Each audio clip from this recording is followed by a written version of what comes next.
Everyone, welcome back to my channel. আমার last ভিডিওটা তোমরা যারা যারা দেখেছো তাদের প্রত্যেককে অনেক অনেক অনেক থ্যাংক ইউ। তো আজকে হচ্ছে ডে 2, আমরা যাচ্ছি ভাইজাগ থেকে আরাকু ভ্যালির দিকে।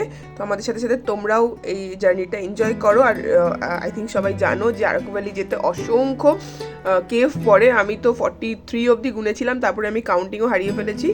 তো এই এনজয় করতে থাকো আমাদের সাথে ট্রেন জার্নিটা আরাকু ভ্যালি অবধি যাওয়ার।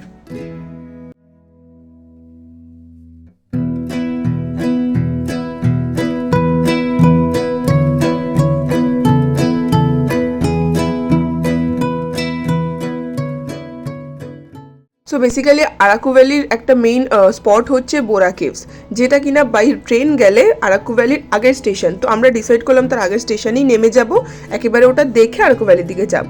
তো স্টেশন থেকে নামতেই তোমরা দেখতে পাচ্ছ অজস্র গাড়ি দাঁড়িয়ে ছিল। আমি সাজেস্ট করব তোমরা অবশ্যই এখান থেকেই গাড়ি বুক করে যাও। এখানে মোটামুটি এরা 5-6টা স্পট দেখাবে, দিয়ে তোমার হোটেল অবধি তোমাকে পৌঁছে দেবে। অনেকেই এখান থেকে বুক করছিল না, মাঝখান থেকে ধরবে বলে, কিন্তু পাওয়া যাচ্ছিল না ঠিকঠাকভাবে গাড়ি। তো আমরা এখান থেকে বুক করেছি। এই ছিল আমাদের গাড়ি, একদম নতুন একদম ছিল গাড়িটা, স্করপিও ছিল আমাদের। তো আমরা বেরিয়ে পড়লাম স্টেশন থেকে। এটা আর স্টেশনের কিন্তু একদম পায়ে হাঁটা ডিস্টেন্সেই বোরা কেভসটা। প্রথম ওখানে আমরা হল্ট নেব। এই যে আমরা অলমোস্ট এসেই গেছি বোরা কেভসে। ওখানে হল্ট নেব। ওখান থেকে অনেকে বোরা কেভস থেকে লাঞ্চও কমপ্লিট করে নিতে পারো, না হলে নাও করতে পারো, কোনো ব্যাপার নেই।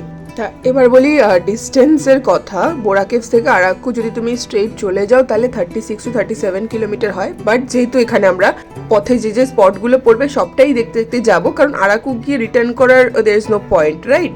তাই জন্য আমরা ডিসাইড করি যে ওখান থেকেই যেতে যেতে সব দেখতে দেখতে পৌঁছাবো হোটেলে।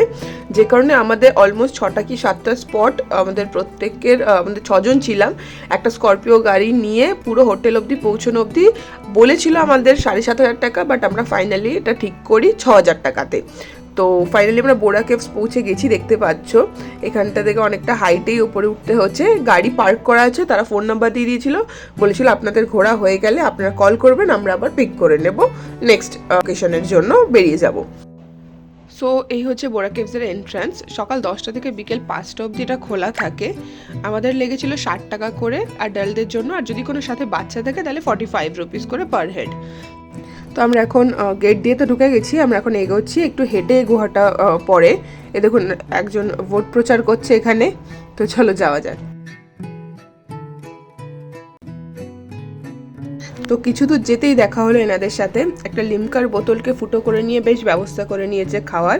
আবার কিছু দূর যেতেই দেখলাম দুজন বসে আছে, পাঁপড় খাচ্ছে। বেশ ভালো লাগে, গাছপালা আছে তাই জন্য এখানে বেশ অনেক বাদরও আছে দেখলাম।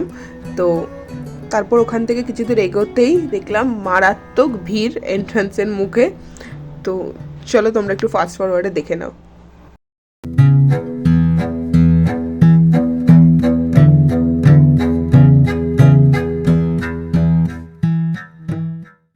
অনেক ধাক্কাধাক্কি করে ফাইনালি পৌঁছানোর পর টোটালি ওয়ার্থ ইট, মানে আনবিলিভেবল। সামনে পৌঁছানোর পর লিটারেলি আমরা প্রত্যেকে কিছুক্ষণ দাঁড়িয়েছিলাম যে ফার্স্টে রিয়েলাইজ করার জন্য এটা চোখের সামনে কি, মানে নেচার ক্রিয়েটেড এত সুন্দর স্টেপ ওয়াইজ কি করে হতে পারে এটা। লিটারেলি আমরা কিছুক্ষণ এন্ট্রান্সের মুখে দাঁড়িয়ে ফার্স্টে রিয়েলাইজ করছিলাম যে এটা কি। ওখানে ফটো কপি, এখানে ফটো তুলিয়ে ফটো আমরা এখানে একটা আজকে ফটো তুলবো। হ্যাঁ, ও আছে, সবাই মিলে ওটা বাঁধাবো, ফ্রেম করবো। হ্যাঁ, ওখানে ফটো তুলিয়ে লাইভ ইয়ে করে দেয়। আমরা বলবো আমরা প্রিন্ট নেব না, বুঝলি? আমরা আজকে প্রিন্ট নিয়ে খরচা করবো না, আমরা বলবো যে আমাদেরকে সফট কপিটা। তোমরা শুনতে পারলে আমার জ্ঞানের কথা। এটা আমি আগের দিন থেকে এক্সপিরিয়েন্স করেছি কৈলাসগিরিতে গিয়ে। ওখানে মোটামুটি 4টে ফটো তুললে তবে ওরা ফটোকপি দেয়, না হলে এক্সট্রা চার্জ করে। তাই জন্য এই বুদ্ধিটা আমি আজকে খাটিয়েছিলাম। তো যাই হোক, আমরা এখন নিচের দিকে যাচ্ছি।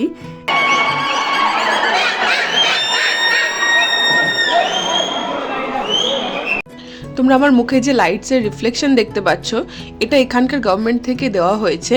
এই লাইটসগুলো না কোনো এখানকার গুহার ভিতরে অনেক পোকামাকড় থাকে, তো তাদের কোনো ক্ষতি করবে না।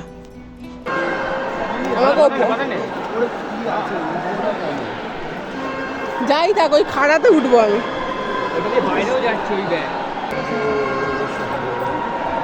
ফিরেও আসছে লোক এখানে গিয়ে। যাই থাক, চল চল ওপরে চল আগে। সেরা কোথায়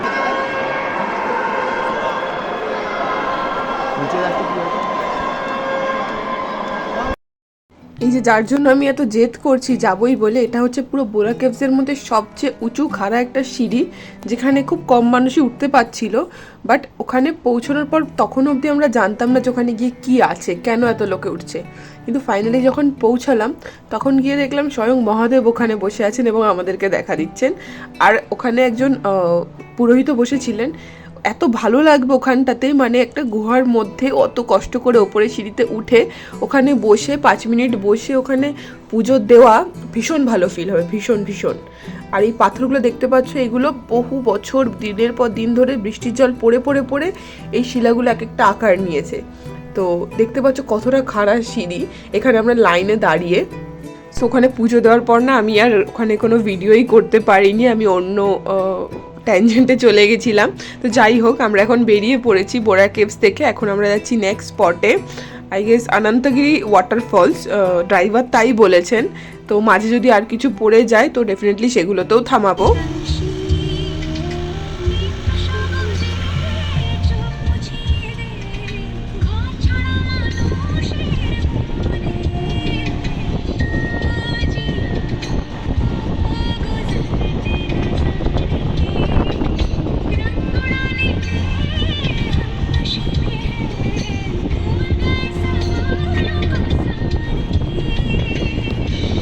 তো এবার আমরা পৌঁছে গেছি অনন্তগিরি জলপ্রপাতে। ওপরে একটা ওয়াচ টাওয়ার আছে, ওখান থেকে তো ভিউটা পুরো দেখা যাবে। তাছাড়া নিচে ডাইরেক্ট ওয়াটারফলসে যাওয়া যাবে। কিন্তু বোরা কেভসে এতগুলো সিঁড়ি ভেঙে এই সিঁড়িটা দেখে আমার অবস্থা খারাপ হয়ে গেছিলো। আমি ভাবছিলাম নামবো কি নামবো না, তাও অনেক কষ্ট করে পেছন থেকে ঠেলা গোতা দিয়ে আমি নেমে তো গেছি। কিন্তু আগে দেখতে পাচ্ছ সবাই দৌড়ে দৌড়ে চলে যাচ্ছে, কিন্তু আমি সবার লাস্টে পিছনে পড়ে আছি। আমার সাহস হচ্ছিল না ওখানে অবধি কী করে যাব, প্রচণ্ড পায়ে ব্যথা করছিল। যাই হোক, তো আমি একটু হোপ পেলাম দেখে যে আমি লাস্ট নই, আমি সেকেন্ড লাস্ট। আমার পিছনে আন্টিও আছে যে স্ট্রাগল করছে এতটাই সিঁড়ি দিয়ে নামতে গেলে।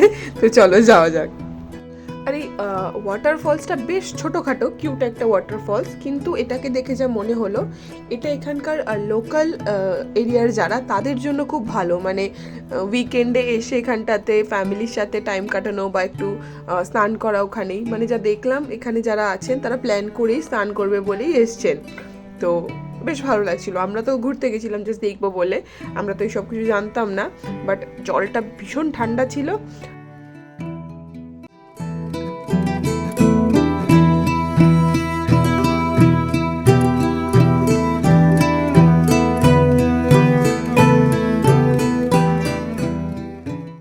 এটা ছিল আমাদের নেক্সট লোকেশন, মানে থার্ড লোকেশন, যেটা হচ্ছে কফি গার্ডেন। নিচের ছোট গাছগুলো হচ্ছে কফি গাছ, আর ওপরে লম্বা লম্বা গাছগুলো হচ্ছে গোলমরিচ গাছ। এখানে আমরা আর বেশি নিচে নামিনি। সেখান থেকে চলে আসলো আমাদের নেক্সট অ্যান্ড ফোর্থ লোকেশন, যেটা হচ্ছে গালিকোন্ডা ভিউ পয়েন্ট। এটা আরাকুর সেকেন্ড হাইস্ট ভিউ পয়েন্ট, আর ভিউটা অসাধারণ ছিল। মানে পাহাড়টার সামনেই সবাই ফটো তুলছিল, ফটো তোলার জন্য পারফেক্ট স্পট ছিল এটা। বাট যেটা না বললেই নয়, এখানকার ব্যাম্বু চিকেন আর এই স্টিক চিকেনগুলো, এখানে আমরা ব্যাম্বু চিকেন ট্রাই করিনি, কিন্তু এই যে কাঠিতে করে চিকেনগুলো বিক্রি হচ্ছে, 6 পিস ছোটো ছোটো চিকেন ছিল 30 টাকা করে। ওটা আমি মানে এই যাওয়ার পথে তো খেয়েছি, ফেরার পথেও আবার এই সেম স্পটে দাঁড়িয়ে আমরা এই সেম চিকেন খেয়েছিলাম। এতক্ষণ আমরা ছিলাম বোরা কেভস এরিয়াতেই, এবার আমরা পুরোপুরি বোরা কেভস ছেড়ে এগিয়ে যাচ্ছি আরাকুর দিকে। তো চলো যাওয়া যাক। To the city streets, we began to feel the fire. We rise like...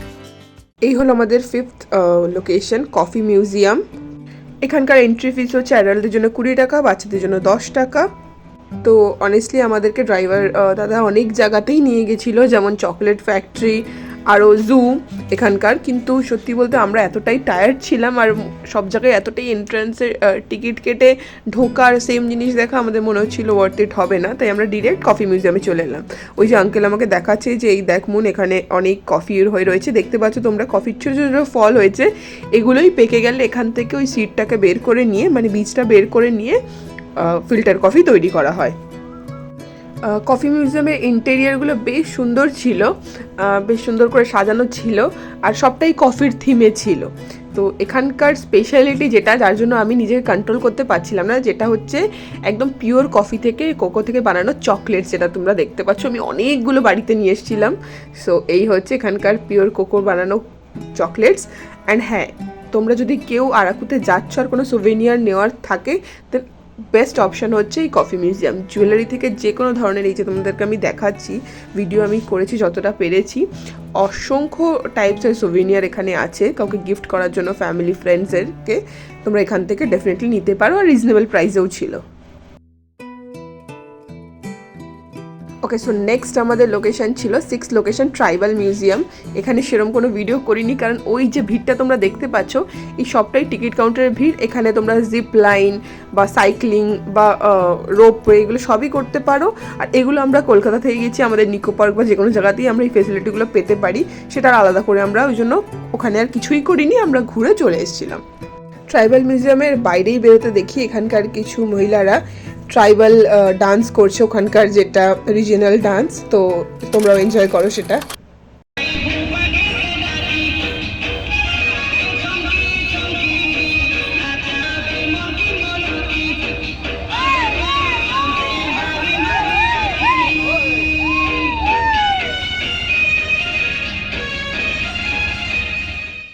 তো ফাইনালি আমরা হোটেলের দিকে এবার এগোচ্ছি, কারণ খুব টায়ার্ড হয়ে গেছিলাম, নাহলে অনেকগুলো আরও স্পট ছিল যেগুলো দেখাই যেত।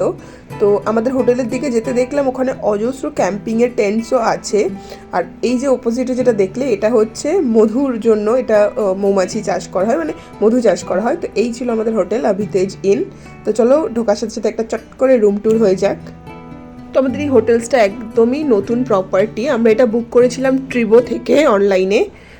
যেমনটা ফটোতে ছিল এক্স্যাক্ট সেম রুম আমরা পেয়েছি। ক্লিন তো ডেফিনেটলি, তার সাথে ভিউও খুব সুন্দর ছিল। ওয়াশরুমটা দেখতে পাচ্ছ কতটা ক্লিন, একদম নিউ প্রপার্টি। আর ভিউটা দেখো, আমাদের পেছন দিকে রুমটা দিয়েছে, যেখান থেকে ভিউটা অস্বাভাবিক। একটা পাহাড়ের থেকে চলে যাচ্ছিল একটা হাইওয়ে, মনে হচ্ছিল যদি বাইক থাকতো এখানেই আমরা ড্রাইভে বেরিয়ে যেতে পারতাম। তো যাই হোক, কি আর করা যাবে। তো যেহেতু আমরা আগের দিনকেই আরাকুতে আসার সময় সমস্ত স্পট দেখে নিয়েছিলাম, আমাদের কাছে নেক্সট ডে মর্নিংটা ছিল টোটালি লোকাল সব কিছু এক্সপ্লোর করার জন্য। বাস স্ট্যান্ডগুলো দেখতে পাচ্ছ এখানে কত সুন্দর আর্টের কাজ করা। তো আমরা ভাবলাম সকালবেলা ব্রেকফাস্ট করেই বেরিয়ে যাই, যেদিকে যা দেখবো লোকালি এক্সপ্লোর করব। তো আমরা সেই কথা মতো বেরিয়ে তো গেছি। এখানে দেখো সামনের জন অটো দাঁড় করানোর চেষ্টা করছে, যে যদি পাওয়া যায় কিছু, যাতে আমাদের প্রপার আরাকু সিটিটা যেতে পারি। আমরা এখন একটু আউটস্কার্টের দিকে আছি, যেখানে পুরোটাই নেচারের মধ্যে আমরা ভিউটা নিতে পারি, তাই জন্যই আমাদের এখানে হোটেলটা বুক করা।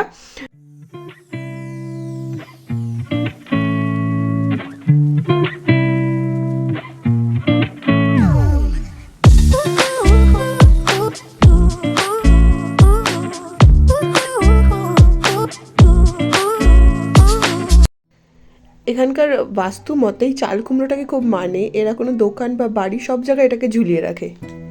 তো আরাকুতে গেছি আর ব্যাম্বু চিকেন ট্রাই করলাম না, তা তো হয় না। আর এটা আমাকে একজন আমার অফিস কলিগ বারবার করে বলে দিয়েছিল ডেফিনেটলি ট্রাই করতে।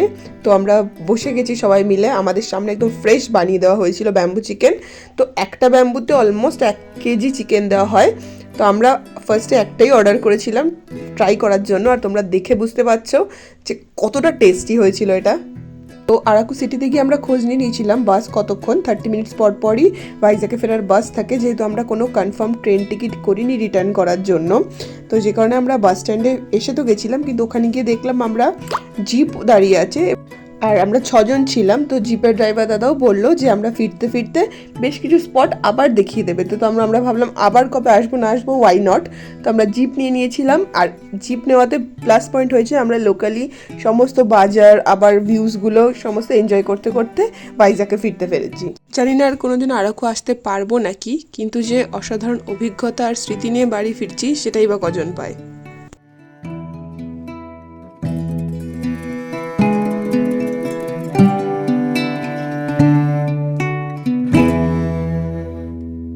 ওকে, সো আগের দিন আরাকু থেকে ফিরে যত টায়ার্ডনেস ঘুমিয়ে দূর করে পরের দিন আমরা বেরিয়ে পড়েছি সকাল সকাল ঋষিকোণা বিচ যাওয়ার জন্য। এটা হচ্ছে আমাদের ডে 4। তো দূর থেকে হলিউডের মতন পাহাড়ের ওপর কৈলাসগিরির সাইন আমি কিছুতেই ক্যাপচার করতে পারলাম না, আমার ভাগ্য আমার সাথ দিল না।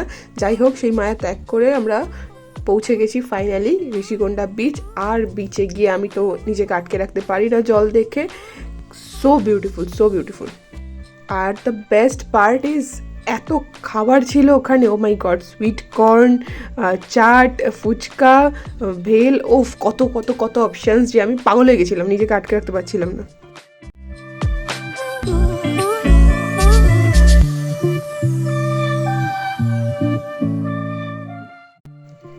এই হচ্ছে ঢুকতেই ভিউ, ওই দূরে দেখা যাচ্ছে পাহাড় আর এদিকে নীল জল। তোমরা বুঝতেই পারছো, আমি জানি না কতটা তোমরা ভিডিওতে ফিল করতে পারছো। ওকে, সো ঋষিকোণাতে কিন্তু অনেক ধরনের ওয়াটার অ্যাক্টিভিটিস ছিল, যেমন jet ski, sand scooter, in fact এখানে প্যারাগ্লাইডিংও হয়, বাট আমরা যখন গেছিলাম তখন বন্ধ ছিল, সেটা চলছিল না। অ্যান্ড আমি আমার লাস্ট ভিডিওতেও মেনশন করেছি, এখানকার সমুদ্র কিন্তু স্নান করার মতন না, আমাদের দীঘাপুরীর মতন না। এখানকার বালিগুলো অনেকটা ডিফারেন্ট। আর এখানকার সি বিচে আমার কেন যদি মনে হয়নি যে এখানে স্নান করব, অনেকে করছিল, বাট সেটা অনেক কম। এখানে বেসিক্যালি নেচারটাকে এনজয় করার জন্য আর অ্যাক্টিভিটিসের জন্যই লোকে আসে। ঋষিকোণা বিচে অনেক ফটোগ্রাফার ছিল যারা ওখানে ঘুরছিল, অ্যাপ্রোচ করছিল ফটো তোলাবো নাকি। ইনফ্যাক্ট আমরাও অনেক ফটো তুলিয়েছি, আমরা ফ্যামিলি সবাই মিলে ফটোশ্যুট করিয়েছি। সো ভাইজাগ আসলে ঋষিকোণা এমন একটা জায়গা যেটা একটা পুরো দিন এখানে স্পেন্ড করা যায়। কখন সকাল থেকে সানসেট দেখতে দেখতে সন্ধ্যা হয়ে যাবে বোঝাও যাবে না।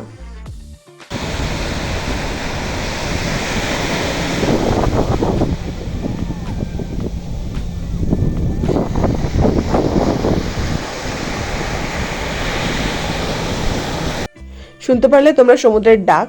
সেই মায়া কাটিয়ে বাড়ি ফেরাটা খুব কঠিন, কিন্তু যাই হোক বেরিয়ে পড়েছিলাম, অনেকটা সন্ধ্যা হয়ে গেছিলো।